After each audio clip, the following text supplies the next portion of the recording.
Hi, welcome to Rockschool. Just listen a moment to the king of funk, Larry Graham.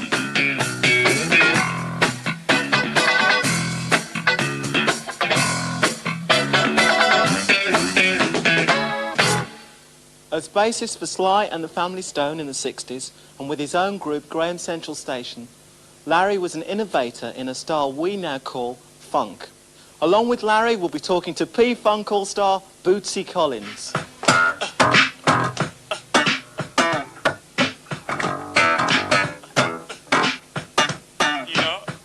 And dance masters Nile, Rodgers and Bernard Edwards of Chic.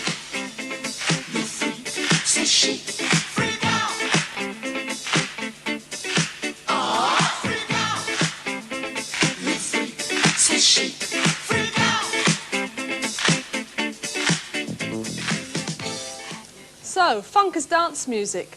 But what can each instrument do to make the overall sound funky?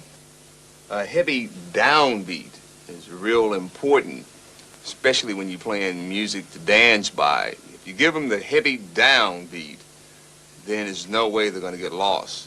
For example, if the bass is given that heavy down with the bass drum and the snare drum carrying the backbeat, I mean, really the horns, the guitar, the keyboards could do practically anything else, and it will never get the dancer or the listener confused. 1, 2, 3, 4, 1, 2, 3, and you hit on the one, you know, one, you know. And then you would try to fit your different notes, what you felt in between that, like, you know, and that's the funk, you know, and you can change that, you know, it's however you feel, but you just have to fit it between that space, that little space that you got, which is 1, 2, 3, 4, 1, 2, you know, 4, 1, 2, 3, 4, 1, and then you go back to your funk. Here you go, 1, and then you want to break it down, break down, 1, 2, 3, 4, you know, and there you go. You got your basic funk formula there. You know, you can do anything you want to do with it, you know. Okay, now obviously there are many variations to the funk formula, but basically on the drums, as Larry and Bootsy just said, we're talking about a solid 4/4 rhythm with the emphasis on the downbeat, i.e. the first beat of the bar. So 1, 2, 3, 4, 1, 2, 3, 4, and so on. Now, here's a slightly slower feel, but notice again the emphasis on the first beat of the bar, and I'll fill it out a little bit more this time. 1, 2, 3.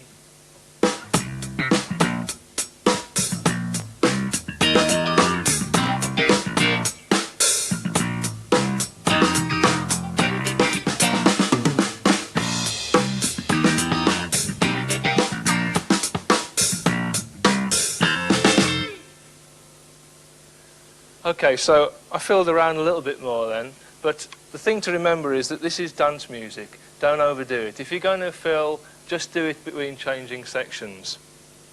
Now, the other thing that you might have noticed in what we've done so far are the hi-hat snatches. The trick of this, you just open the hi-hat a little bit, catch it with the shoulder of the stick, and close it as fast as you can. Like this. Now, you may want to accent at the same time with the bass drum, in which case you get syncopations like this. I'll do it very slowly.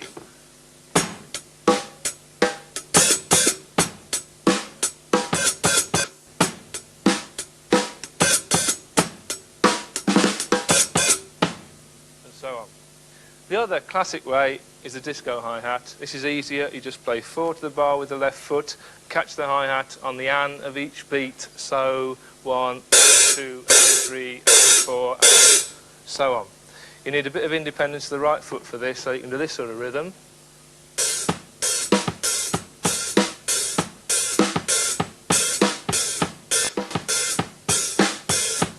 But to start with, all you need to do, 4 to the bar on both feet, and you get the classic hi-hat lick like this. 2, 3.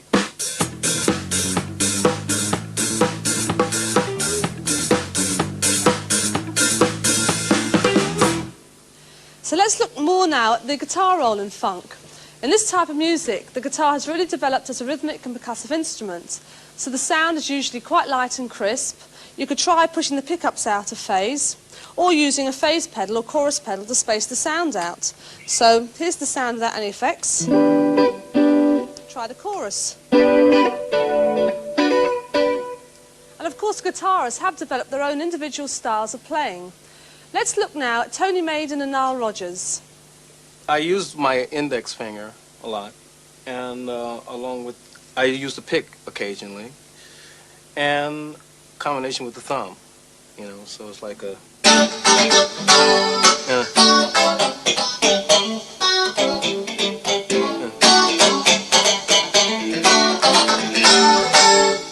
you know, I got this motion happening here. So you're switching the Yeah. around. It all depends on which lick I want to get into. Like I use the index for more rhythmic feel. I use the pick for like a lot of plucking for the single notes. There you have it. And the thumb? The thumb is more like a.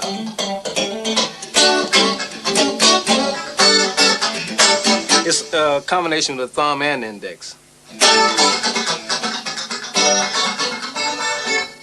More like a Hawaiian little. You can just make it interesting with the right hand by, matter of fact, Bernard showed me this, you could just take one chord and accentuate different notes in the chord without even moving. Just like this is a good example. You can go.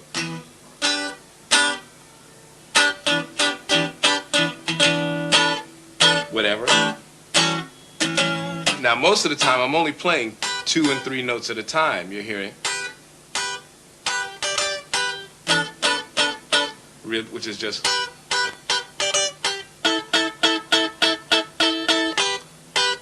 Same notes. But in the context of a song, you hit.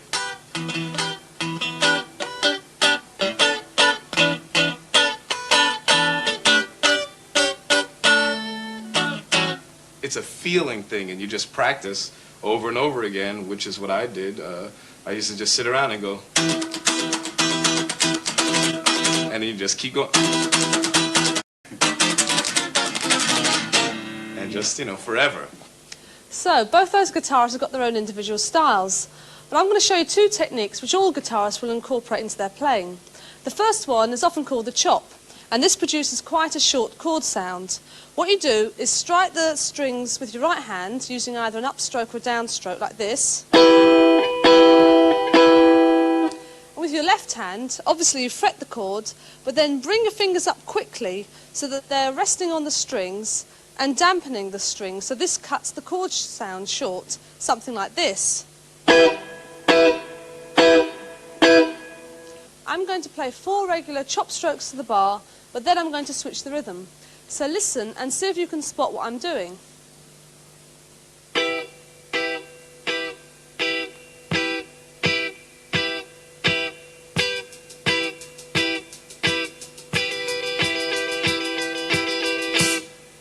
Now I started off playing 4 strokes to the bar, but then I switched to playing 16 strokes to the bar, actually matching the hi-hat in this case. And this is the second technique we're going to look at. If you've heard that fast, syncopated, funky rhythm, this is a good way of doing it. Keep the right hand playing 16 strokes to the bar constantly, like this. 2, 3, 4, 1, 2, 3, 4. Now, it's the left hand which selects which of the 16th notes to play and emphasise. You can build up rhythms like this.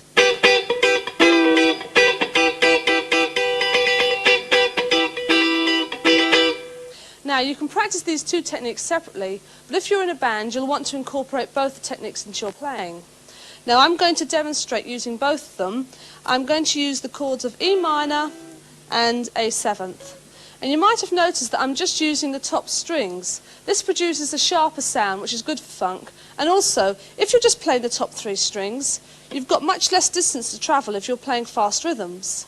So I'll do it now with the band.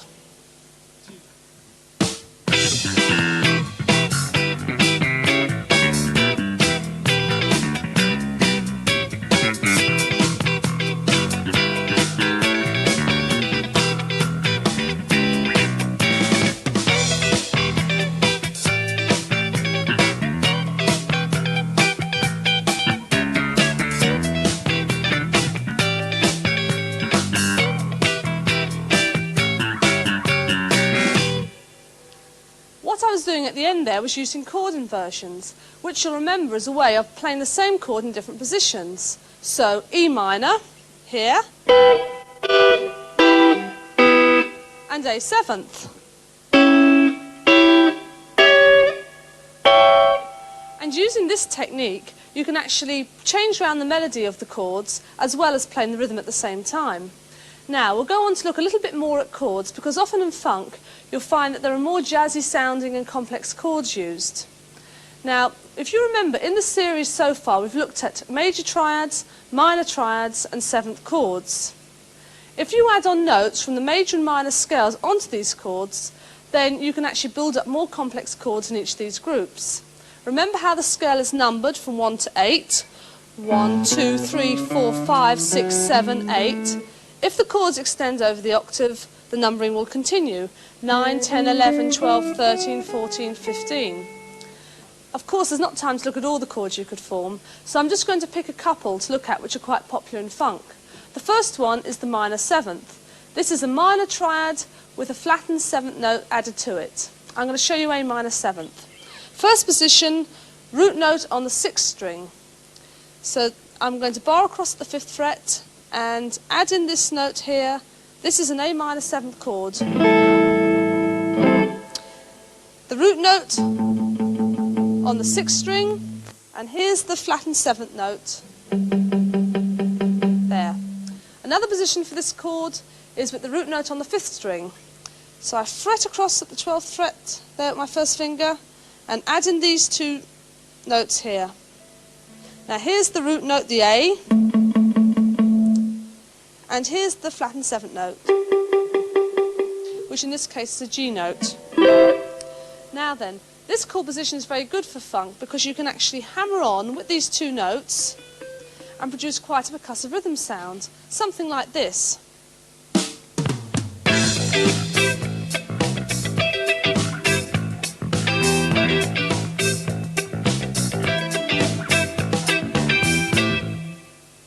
Now the last chord I'm going to look at is the 9th chord. This is formed by taking a 7th chord and adding on a 9th note to it. Now this is one way of playing an A 9th chord. Bar the top 3 strings with your 3rd finger, 1st finger here, 2nd finger there. Now this is an A 9th, so this is the root, the A note, and here's the 9th note here, which in this case is a B note. Now I've shown you this shape because it's very popular for funk, because you can actually slide this shape up like this and produce the sound a little bit like a brass section might sound. I'll show you with the band.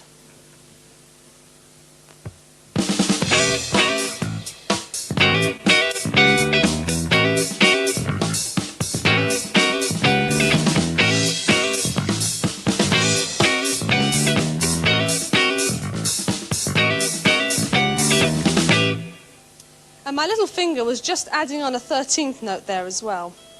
Now let's just recap on the 3 chord shapes that I've just shown you. This is A minor 7th, root note on the 6th string, and A minor 7th, root note on the 5th string. And finally, here's A 9th, root on the 5th string again, and that's the 9th note flashing there.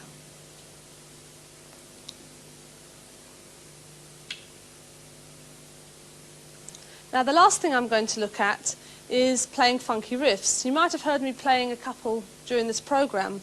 Now I'm still using notes from the blues scale, but this time, instead of just playing the notes straight, I'm actually dampening with my right hand. Now if you can see, I'm using the side of my right hand just on the bridge saddles to dampen the strings, and this produces quite a percussive sound. I'll add a bit of chorus, and listen.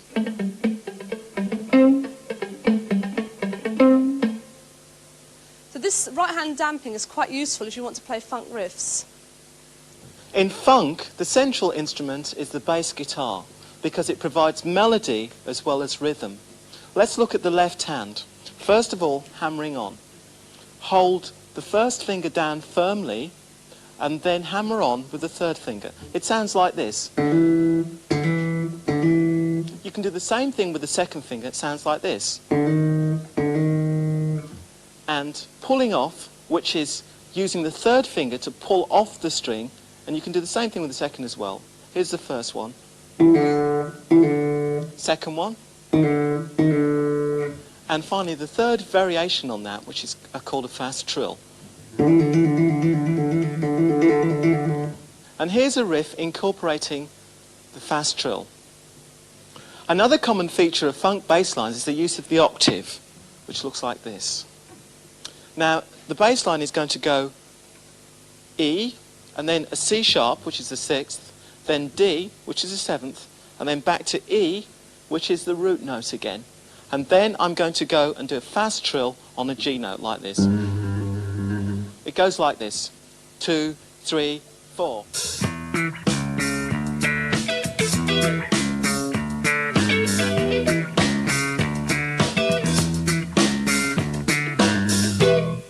Now, the bass takes lines which are based on the blues scale.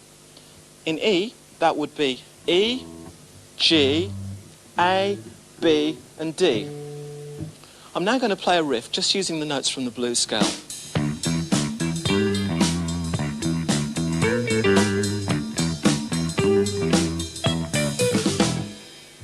Up to now, Henry's been showing you what you can do with the left hand, but the bass technique crucial to funk is the slap, which is done with the right hand, and the man who turned the slap into a major funk style was Larry Graham.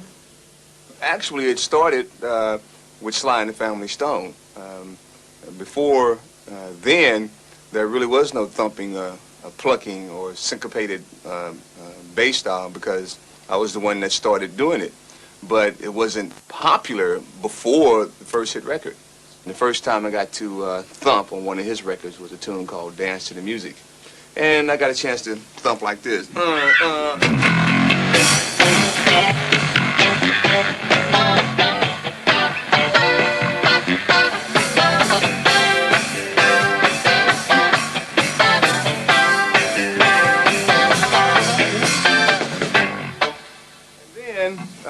After that was a success, we went back in the studio and cut a song called Thank You for Letting Me Be Myself. Was kind of our way of thanking the people for that hit. And I got a chance to thump and plug, okay? And that was kind of like this. 1, 2, 3,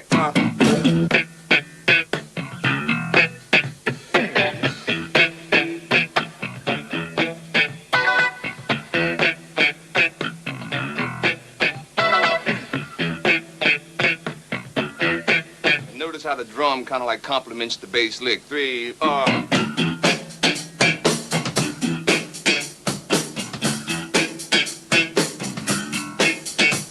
So we went back in the studio and I got a chance to thump one time on a song called Everyday People, where I thought I would try something new. I would just thump the whole song without really changing up any notes at all. And it was something like this. 3,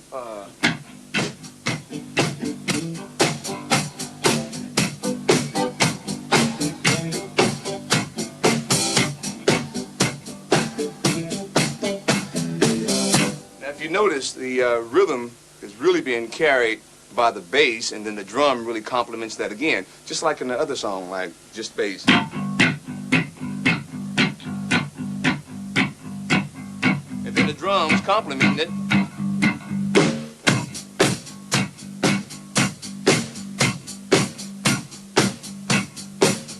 Now, what Tony is playing is actually different than what was on the record, but because of his style of playing, it is still a compliment. 3, 4.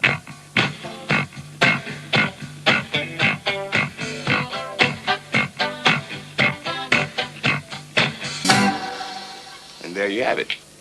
So, how do you slap? Well, this is the secret.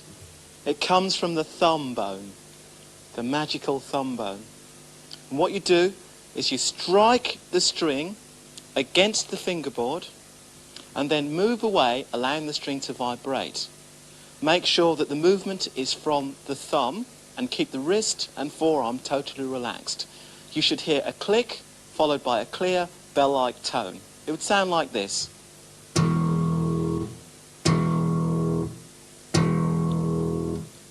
Now, if you don't hear that tone, it could be a few reasons. One of them might be you're moving the wrist and forearm together and hitting the bass and deadening it, or you might be hitting the string and then not moving away quick enough.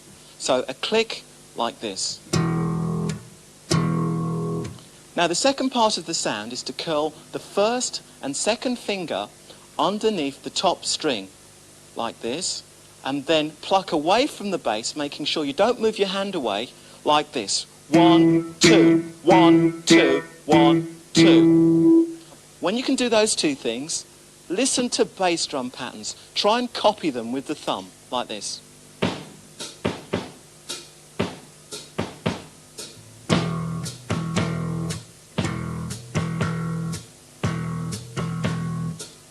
Now, once you've got the bass drum, see if you can add the snare. The pull goes on the snare beats. Listen carefully.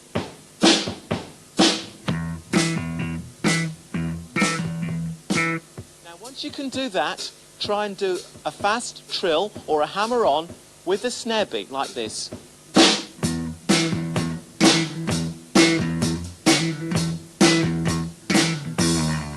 So if you want to get fancy and put the left hand together with the right, you could do something like this.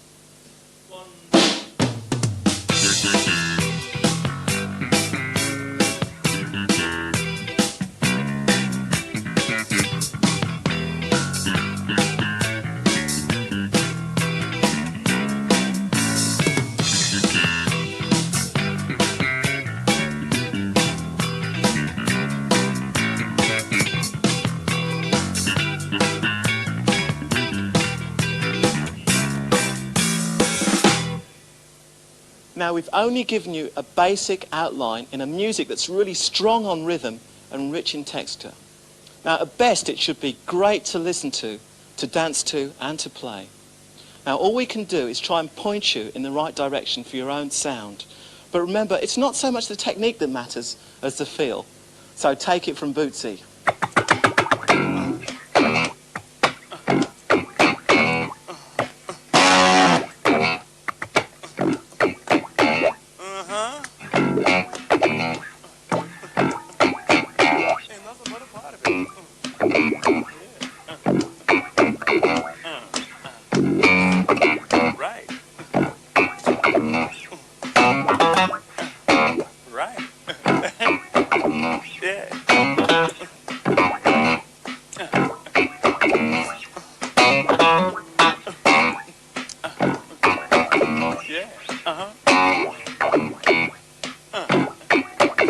Can you hear my drummer? Can't hear? Oh.